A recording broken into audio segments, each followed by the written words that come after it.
So let's start with, first of all, being on Netflix. That's a big deal. It's a big change for the series as a whole. It's kind of nice, actually, for lots of reasons it's nice, but I think the fact that everyone's going to see it at the same time now is something I'm really excited about.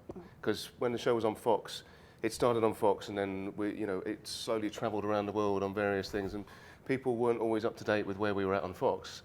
So now there's been this big hiatus before season 4. It gives everyone an opportunity to catch up, and then we can all watch it together, which is going to be fun, hopefully, and nerve-wracking. Talking about purely from a logistical standpoint and like standards and practice and everything, what do you guys get to do this season? You can tease a little bit that's different for Netflix from broadcast television. Well, we had to be a bit careful because even though we've got new boundaries as to what we can work in, we didn't want to change the show so much, because I think one of the reasons the show really worked and had such a sort of broad appeal to people was that it didn't get vulgar, it didn't sort of push it too far in certain departments. So that being said, we do sort of push it a little bit more than we were allowed to on Fox. So, for example, you may see a bit more flesh this year, certainly Lucifer's, than you have in previous seasons.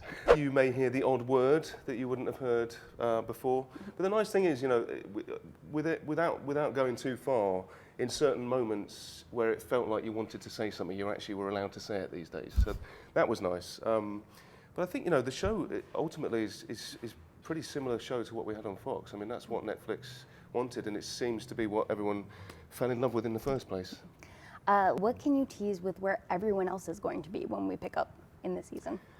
Early on in the season, Linda gets some quite startling news, which has a huge effect on her and Amenadiel.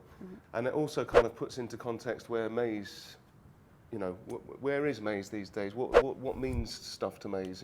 She's in a bit of a rut, and that has a knock-on effect with her. And a lot of this season what I would say is it's a lot more of a personal season than the previous 3.